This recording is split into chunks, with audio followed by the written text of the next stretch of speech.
아멘. 오늘 무서워하지 말라 가서 형제들에게 전하라 라는 제목으로 함께 말씀 나누겠습니다. 할렐루야. 우리 사망 권세를 깨트리시고 오늘 생명으로 다시 사신 부활의 주님을 찬양합니다. 오늘 이 아침은 부활의 기쁨을 함께 기억하며 나누는 시간입니다. 오늘 부활하는 그 새벽에 어떤 일이 일어났습니까?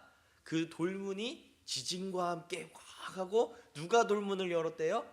천사가 돌문을 딱 여는 거예요. 근데 그때도요, 굳건하게 그 자리를 지키고 있던 경비병들이 있었고, 예수님이 돌아가신 그날 새벽에도 함께 있던 막달라 마리아가 와 다른 마리아가 그 자리에 자리를 지키고 있었습니다. 그 무덤의 돌문을 여는 그 자리에 4명의 사람이 증인으로서 함께하고 있었습니다. 여러분들 혹시 그 방탈출 카페라는 걸 아십니까? 저도 이제 안 가본 지가 이제 몇 년 됐는데 이 많은 매니아층이 있습니다. 어떤 카페인데요. 카페라고 해서 앉아서 차 마시는 카페가 아니라 그 카페는 특별하게 각 들어가면요, 내가 코스를 선택하는 거예요.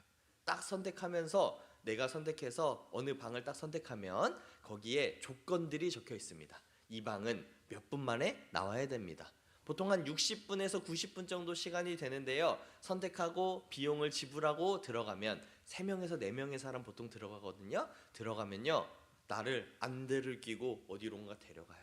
안대를 끼고 캄캄한 중에 딱 들어가서 안대를 딱 풀어주면 뭐가 있냐면 문이 잠기고 그 안에서는 여러 퍼즐들이 있는 한 방이 등장합니다. 거기 있는 사람들은요, 한 이야기의 주인공이 돼서 그 방에 있는 수수께끼를 풀고 탈출하는 게 목적이에요. 그럼 그 전까지는 나갈 수 있을까요? 없을까요? 60분이 되기 전까지는 나가고 싶어도 못 나가는 거예요. 거기 갇혀가지고 퀴즈를 풀어야지만 나가야 합니다. 규칙은 아주 단순합니다. 그곳에 있는 숨겨져 있는 퍼즐들, 일반적인 그런 퀴즈들이 막 적혀 있는 게 아니라요, 몰래 숨겨져 있는 정말 내가 탐험의 주인공, 뭐 드라마나 영화의 주인공이 된 것처럼 막 퀴즈를 풀어서 거기에 있는 숨겨진 뜻을 발견하고 여기를 탈출하는 그런 이야기예요. 근데 저는요, 이제 보통은 풀고 나오지만 좀 어려운 데 가면 솔직히 말하면 못 나오기 일수거든요. 한 40분, 50분 되면 이제 초조해지는 거예요. 야, 이거 탈출 못하면 어떡하지? 그러다가 60분 제한 시간이 딱 끝나면요, 타임 오버 딱 소리가 나면서 뭔가 딱 끝났다는 신호가 나타납니다. 근데 그러면 어떻게 됩니까? 제가 거기에 평생 갇혀서 있는 겁니까? 아니죠. 이제 시간이 딱 지나면요, 거기 주인분, 이제 게임 마스터라고 부르시거든요. 그분이 마스터 키를 딱 들고 들어와서 저를 구원해서 데리고 나가는 거예요. 그리고 거기 퀴즈의 퍼즐들을 알려줍니다. 그 마지막 자물쇠를 풀지 못한다고 해도, 내가 막 노력해서 했는데도 나오지 못한다고 해도요, 나는 끝난 게 아니고 누군가 나를 구원해 줄 거라는 그 이유가 있기 때문에 저는 자발적으로 돈을 내면서도 그 방탈출 카페에 들어가게 되는 거죠. 외부의 개입에 의해서 저는 60분을 줘도 못 풀었던 그 퀴즈가요, 외부에서 손쉽게 나를 구원해 줄 수 있다는 그 사실이 나를 이렇게 이 게임을 즐기게 만드는 원동력입니다. 그런데 우리 삶에도 이런 방탈출 카페에 게임 마스터와 같은 분이 계신다고 한다면 우리의 인생이요, 걱정되고 초조한 것이 아니라 항상 기쁘고 항상 만족스럽고 불안에 떨지 않을 수 있지 않겠습니까? 오늘 성경은요, 그런 분을 소개하고 있는 겁니다. 예수 믿는 사람이 왜 행복합니까? 고난이 없어서요? 내 삶에 아픔이 없어서요? 아니요. 우리 삶에 고난이 있더라도 이 고난을 끝내주시고 우리를 구원해 주실 분이 계시니까. 이 고난이 영원히 이끌어가는 것이 아니라 나를 구원해 줄 방탈출 카페의 게임 마스터 같은 분이 우리 삶에 존재하신다는 사실을 우리가 알기 때문에, 또 믿기 때문에 우리는 이 세상 살아가는데 걱정하지 않고 항상 행복하게 살아갈 수 있는 것 아니겠습니까? 지난 2000년 전 오늘 이스라엘 예루살렘 한복판에서 인류 역사상 가장 거대하고 끔찍한 방탈출 게임이 시작되었습니다.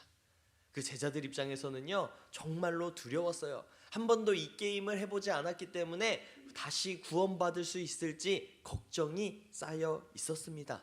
그런데 오늘 이 아침 우리 본문에서 살펴보면 그 닫혔던 문이 게임 오버로 내 인생이 끝난 줄 알았는데 그게 아니라 이 무덤 문이 다시 열리게 된 사건이 일어난 것입니다. 안식 후 첫날 새벽에 마리아와 다른 마리아는요, 무덤을 향해 걸어갑니다.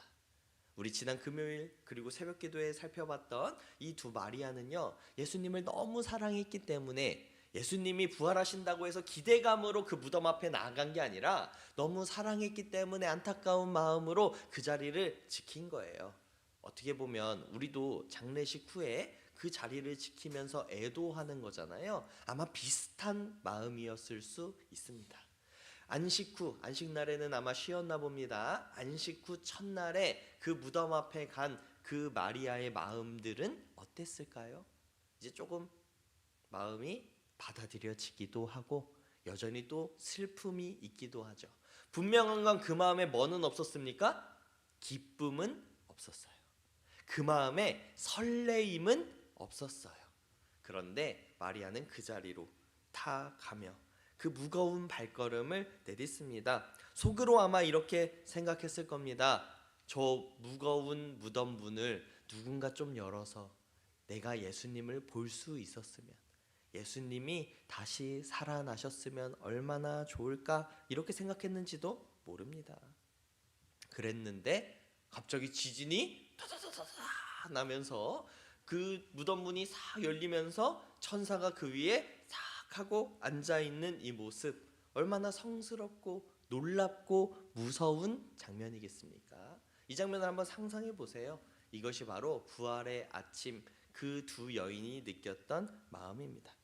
인간의 힘과 능력으로는 절대 열 수 없었던 그 막힌 무덤의 문이요, 하늘의 지진과 천사가 내려와서 한 번에 펑 하고 열린 겁니다. 마리아들의 마음에는요, 절망만 가득했는데 이제 구원은 없을 거라고 생각했는데 뭐가 찾아온 거예요?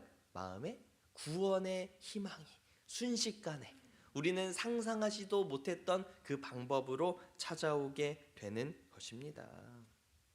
오늘 이 부활의 아침 우리가요, 살아가면서 신경 쓰고 있는 것들 너무 많을 거예요.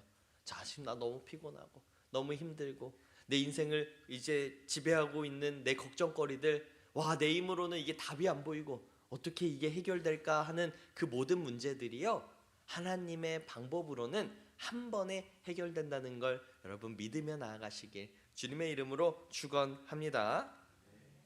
여인들이 발걸음을 옮기면서 가장 걱정했던 것은 무엇일까요? 바로 무덤을 가로막고 있는 거대한 돌문이었습니다. 연약한 여인들의 힘으로는 도저히 그 무거운 돌문을 밀어낼 수가 없었습니다. 그리고 힘이 있다고 하더라도 군인들이 지키고 있기 때문에 열 수 없었습니다. 우리 삶에도 이처럼 절대로 열리지 않을 것 같은 무거운 돌문이 있으십니까? 한번 생각해 보세요. 혹은 과거에 나를 짓누르던 그런 어려운 순간들 있었습니까? 제가요, 그 우리 사모님 집이 이제 그 수영강 근처입니다. 그러면 이제 사모님 장인 어른 장모님 댁에 들렸다가 이제 좀 산책을 하러 수영강을 이렇게 좀 걸어요. 근데 거기 가면요, 중간에 이제 화장실이 있어서 가다가 이제 화장실을 잠깐 들읍니다. 화장실 문이 이렇게 닫혀 있어요. 저도 모르는 사이에 문을 하면 어떻게 합니까? 문을 보통 이제 밀죠. 미니까 안 열리는 거예요. 저는 이제 생각하죠. 아, 이거 당기는 문인가 보다. 당겨요. 안 열리는 거예요. 그 문이 뭐였냐면요, 옆으로 여는 문이었어요. 아니, 생긴 거는 이렇게 이제 앞뒤로 하게 생겼는데 보니까 옆으로 열리는 유리문인 거예요.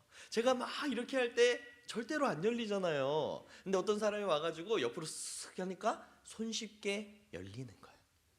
저는 이걸 보면서 어떤 생각을 했냐면요, 내 경험은 뭐예요? 문은 밀거나 아니면 당기거나 라고 생각을 하는 거죠. 내 삶의 보통 경험이 그랬다는 거예요.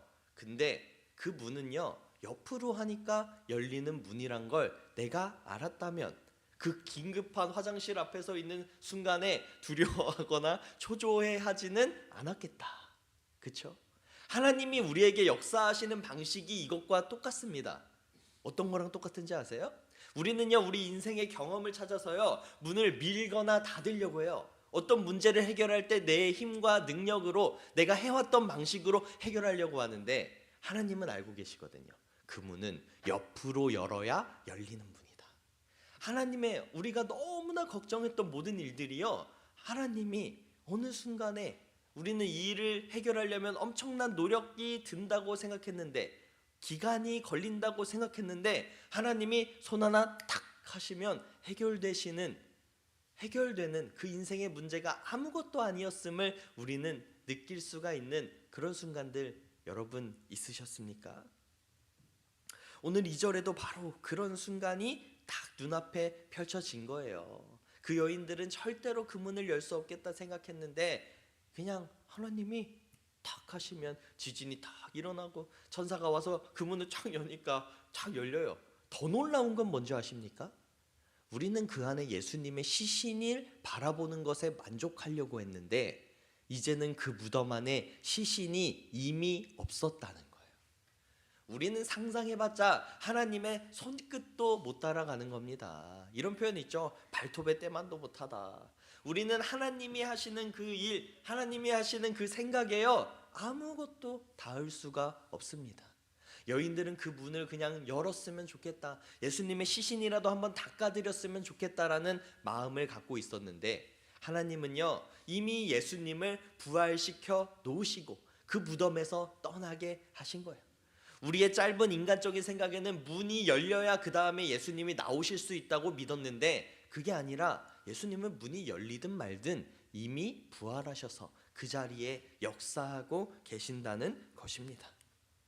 예수님이 먼저 예루살렘에 들어가실 때 십자가에 달리시기 전에요, 많은 사람들은 이렇게 생각했습니다. 아니, 이 시대에서 가장 강한 건 로마니까 이스라엘이 구원받고 우리가 행복해지기 위해서는 로마가 없어져야 된다. 수많은 사람들이 독립운동을 하면서 하나님의 이름을 이야기했습니다.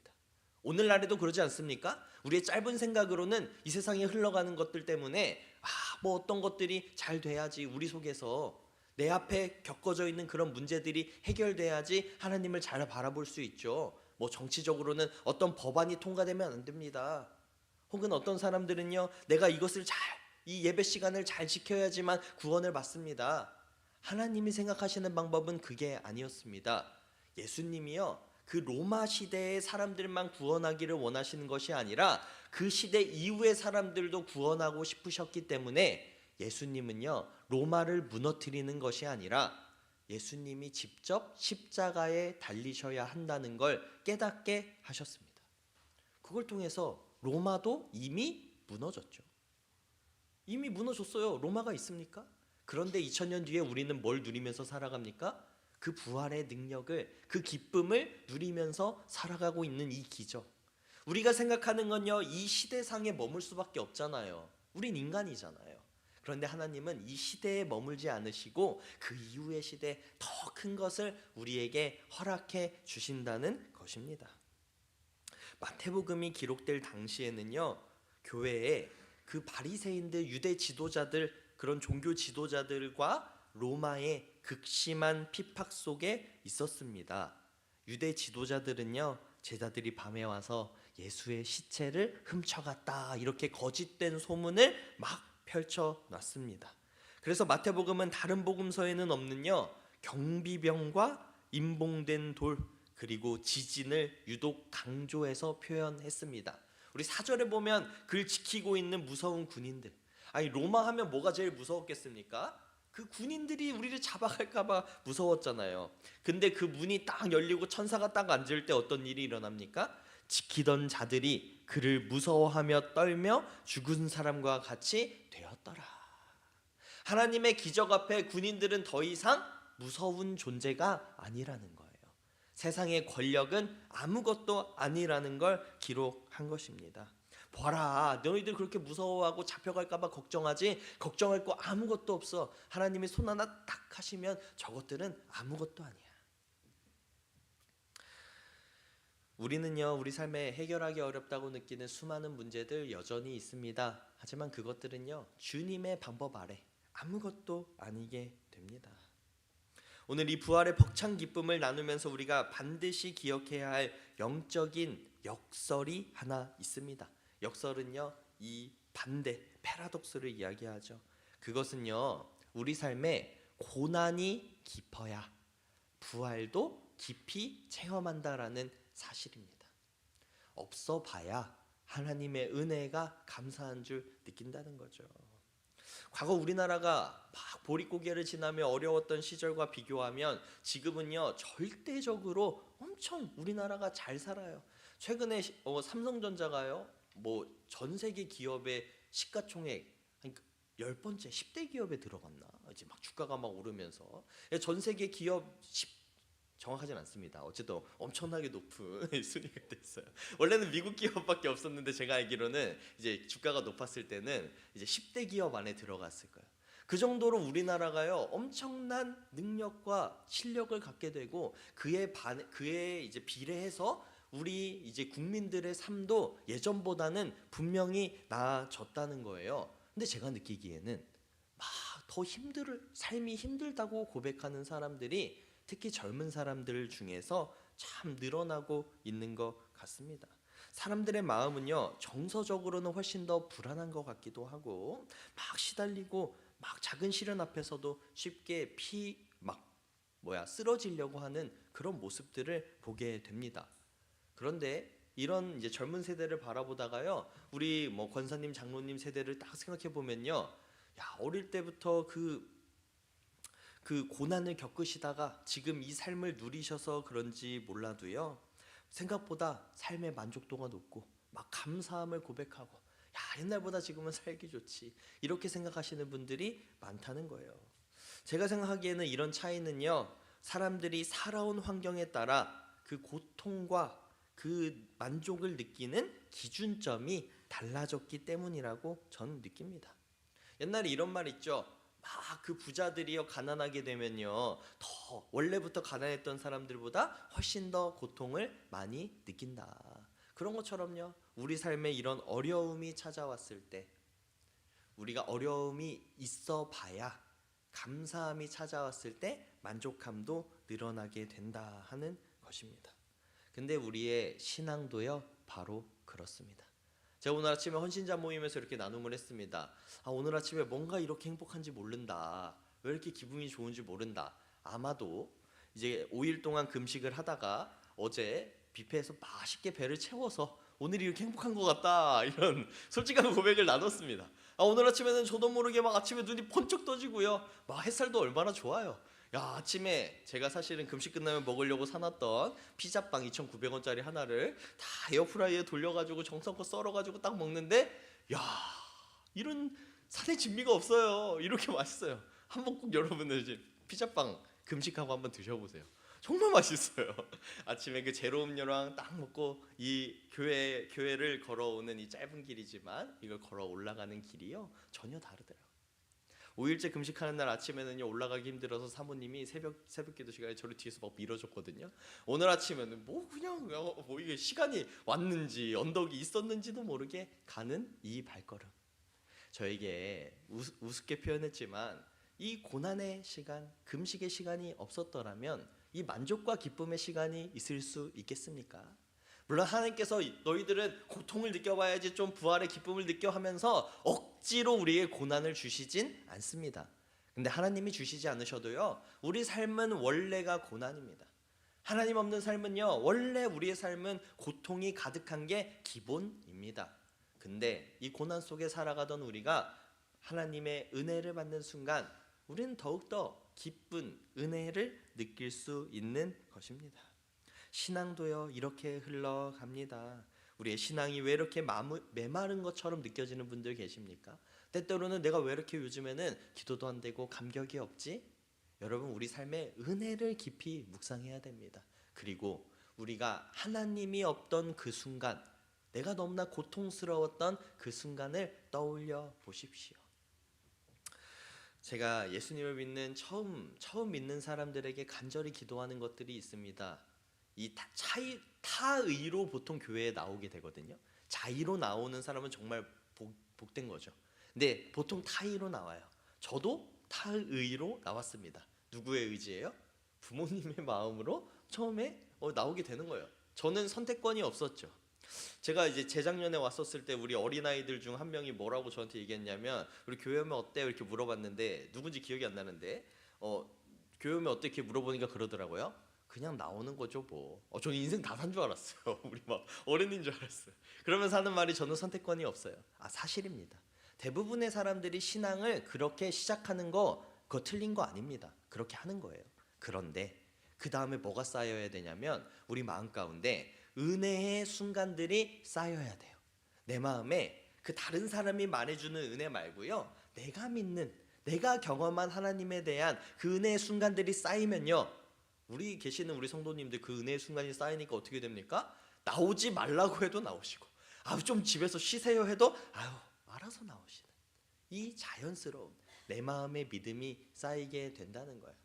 근데 놀랍게도 그 은혜의 순간은요, 우리 삶의 고난을 지나고 있을 때 찾아옵니다.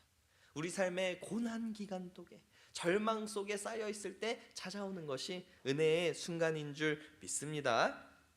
우리의 이 은혜의 세팅 속에서 천사가 여자들에게 이렇게 선포합니다. 오늘 본문 5절 다 같이 한번 읽어볼까요? 오늘 28장 5절입니다. 다 같이 읽겠습니다. 시작.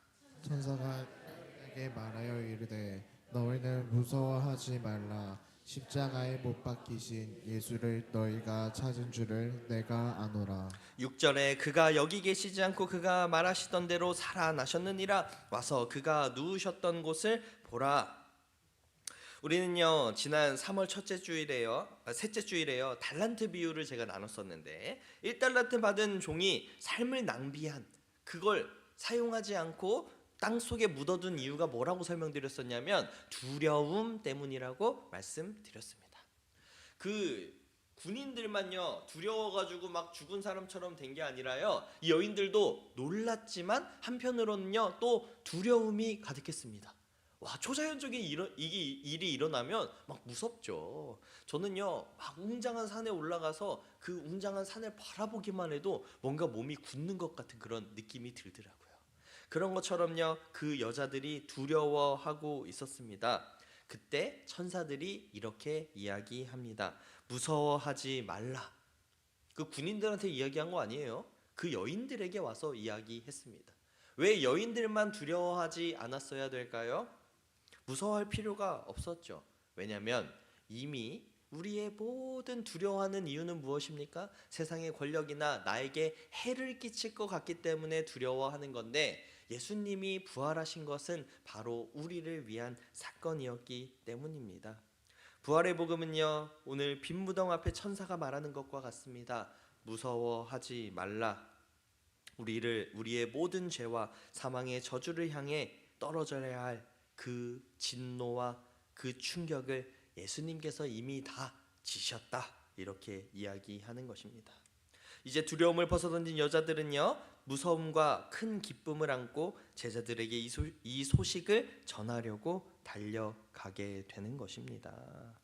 7절에 또 빨리 가서 그의 제자들에게 이르되 그가 죽은 자 가운데서 살아나셨고 너희보다 먼저 갈릴리로 가시나니 거기서 너희가 배우리라 하라. 보라, 내가 너희에게 일렀느니라 하거늘.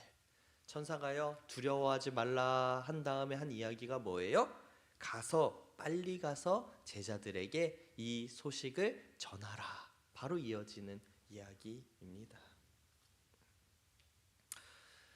우리가 우리 삶에 작은 기쁨이 있다고 해도 우리 가족들에게 나누고 싶은 것처럼, 우리가 정말로 이 부활의 기쁨을 누리면서 살아가고 있다면 다 전할 수밖에 없다는 거예요. 제가 항상 처음 부임했을 때부터 강조하는 게 무엇입니까? 우리의 신앙생활은요, 전도하세요 라고 요구하는 거 아니라고요. 자연스럽게요, 내가 믿고 있는 이 신앙, 우리 교회가 너무 행복하고 사랑스럽고 내가 너무 기쁘면요, 자연스럽게 내 주변의 사람들을 이곳으로 데려오고 싶은 거, 이게 복음의 선순환이고 당연한 이치라고 저는 계속 강조합니다. 그리고 저는요, 이걸 믿습니다. 그래서 다른 거 안 해요. 어떻게 하면 성도님들이 기쁘게 신앙생활 할 수 있을까? 어떻게 하면 우리 성도님들이 이 복음을 누리면서 살아갈까만 저는 생각해요. 그래서 때때로는 어떤 행사들을 없애기도 하고요. 때때로는 억지로 어떤 일들을 만들어내기도 하는 거예요. 중요한 포인트는 딱 하나밖에 없습니다. 우리가 복음을 누릴 수 있느냐. 아마 천사가 말하지 않았어도 이 두 여인은 어떻게 했을 거예요? 뛰어가서 전했겠죠. 예수님이 안 계시고 이미 너희에게 갔다고 해. 갈릴리에 계신다고 해. 시키지 않아도 가서 전하는 거 당연한 거 아닙니까? 막 열심히 달려가고 있는 그 여인들 앞에 예수님이요 9절 이렇게 등장하십니다. 예수께서 그들을 만나 이르시되 평안하냐 하시거늘. 평안하냐 이거 뭡니까? 우리나라 말로 안녕하세요잖아요. 안녕 이거 똑같아요. 안녕하세요 뭐예요? 평안하세요 이런 의미입니다. 평안하냐 그냥 인사를 건네십니다. 아무 일도 없던 것처럼 내가 겪었던 그 고난, 내가 너희를 위해 피 흘린 것 아무 일도 없었던 것처럼 너희에게 아무것도 바라지 않으시는 그 예수님의 사랑을 느낄 수가 있습니다. 여자들이 나아가 그 발을 붙잡고 경배하니 또 예수님이 말씀하시네요. 예수께서 이르시되 무서워하지 말라. 가서 내 형제들에게 갈릴리로 가라 하라. 거기서 나를 보리라 하시리라. 왜 예루살렘이 아니라 갈릴리입니까? 예루살렘이 수도고요. 많은 사람들이 모여 있고 예수님이 십자가에 달리셨던 그곳 아닙니까? 그러면 다시 한번 예수님이 예루살렘에 등장 딱 하셔가지고 거기 있는 로마 군인들과 바리새인들과 종교 지도자들 앞에 딱 등장하셔서 살아나셨다 보여주는 게 좋은 거 아닙니까?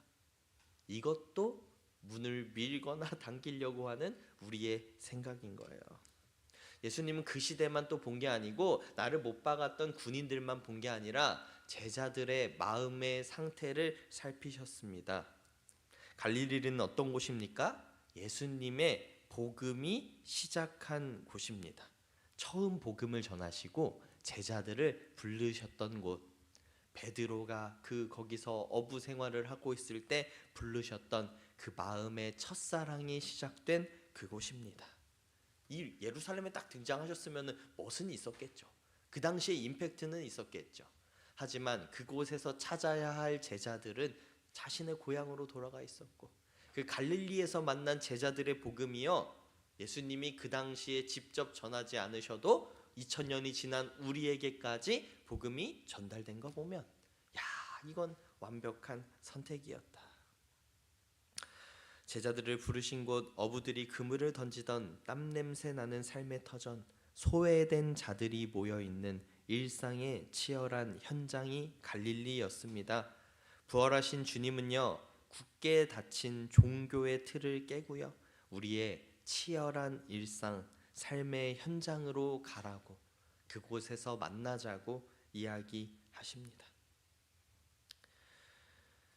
마태복음 1장은요 하나님이 언제나 우리와 함께 계시다 하시는 임마누엘로 시작을 합니다.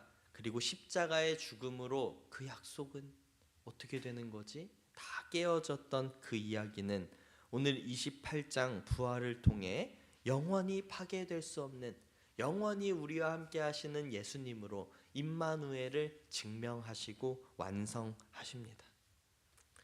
오늘 주보에는요 이런 묵상 질문이 적혀 있습니다.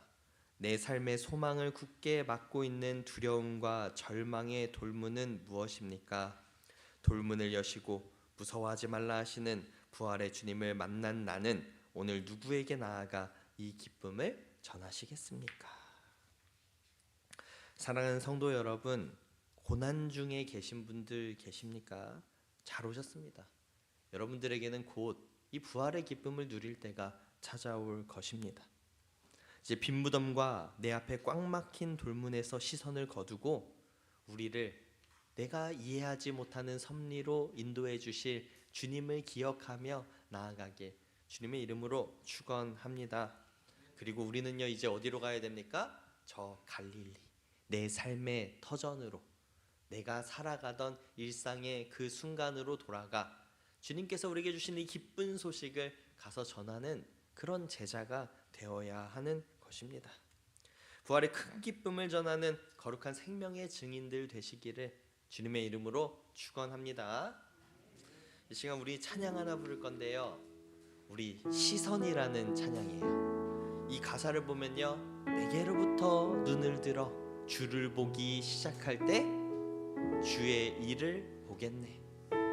우리는요, 우리 삶에 내 경험과 내 방법으로 무엇인가를 해결하려고 하고 내가 하는 것이 맞다면서 주장하죠. 그리고 내 뜻대로 되지 않을 때, 내 힘으로 되지 않는 그런 일을 만났을 때 우리는 어떻게 해요? 두려워하고 절망하는데, 우리의 눈을 들어 주님을 바라보기 시작할 때 우리의 그런 문제들이 아무것도 없어진다는 것이죠. 우리 시간 우리 가사를 생각하며 함께 고백하며 나가길 소원합니다. 다 함께 찬양하겠습니다.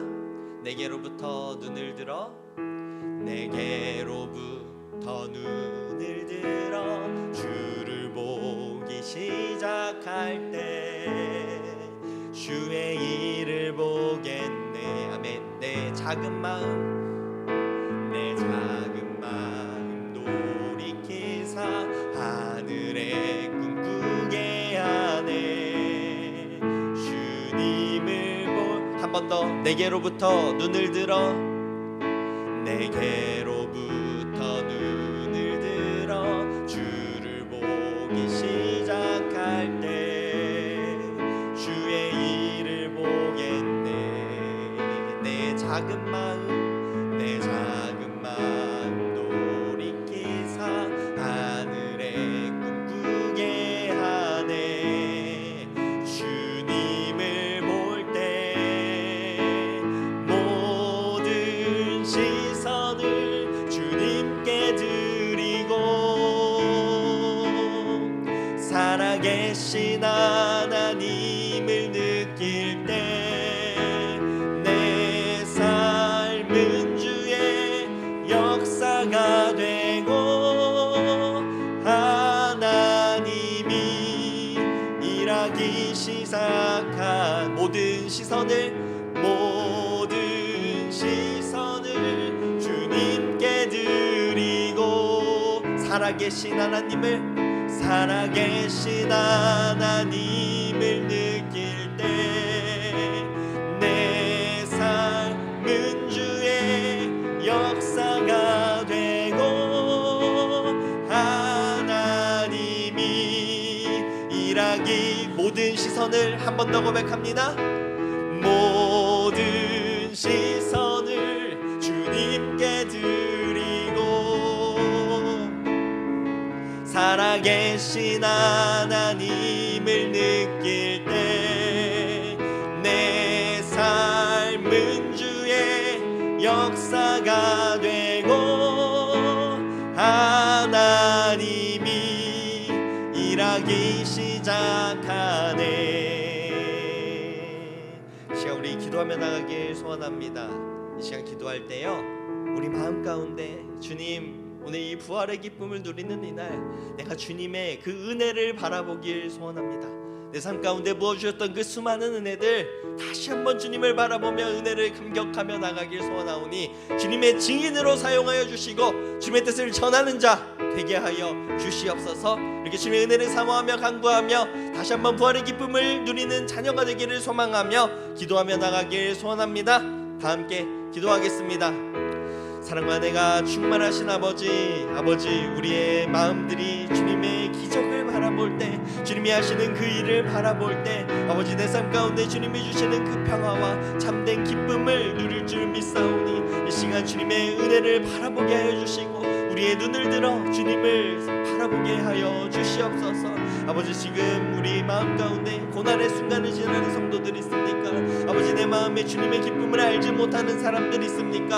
주님, 이제는 그 삶 가운데 주님이 주시는 그 기쁨이 무엇인지를, 내 삶의 은혜가 무엇인지를 차곡차곡 쌓아가는 삶이 되게 하여 주시고 우리 마음 가운데 주님을 누림으로, 주님을 바라봄으로 온전히 주님을 누리며 살아갈 수 있도록 인도하여 주시옵소서. 우리가 다른 것이 아니라 주님이 하시는 그 역사와 그 일들을 기억할 때 더 이상 내 삶의 고난이 아니게 될 줄 믿사오니 주님, 우리 삶 가운데 말씀하여 주시고 다시 한번 인도하여 주시옵소서. 우리에게 그 복음의 기쁨을 충만히 누릴 때 우리는 자연스럽게 주님의 복음을 알리는 복음의 전파자가 될 줄 믿습니다. 우리가 먼저 그 복음을 우리 삶 가운데 깊이 체험하고 나아갈 때 우리가 먼저 주님의 달려나가 주님의 복음을 전하는 자 될 수 있을 줄 믿사오니 주님 우리 삶 가운데 말씀하여 주시고 인도하여 주시옵소서.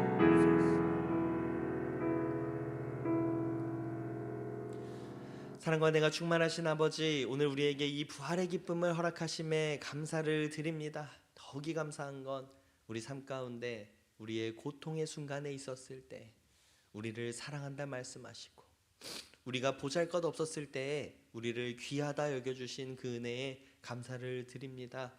우리가 죄인 되었을 때 이미 우리를 사랑하사 십자가에서 못 박히시고 우리를 구원하신 예수 그리스도의 그 은혜를 우리가 기억하며 이 시간 기뻐하며 나아가오니 우리가 복음의 전달자로 세워질 수 있도록 우리의 모든 상황과 환경 상관없이 어느 때에나 주님의 복음을 전하는 주님의 전달자가 되게 하여 주시옵소서. 성령 하나님, 우리의 마음 가운데 복음의 은혜의 기쁨을 더욱더 누리게 하여 주시고 삶을 살아가며 이 은혜를 누리며 나아갈 때 우리가 자연스럽게 주님의 복음을 전하게 될 줄 믿사오니 우리에게 역사하여 주시고 인도하여 주시옵소서. 감사드리며 사랑이 많으신 예수 그리스도의 이름으로 기도합니다. 모두 일어나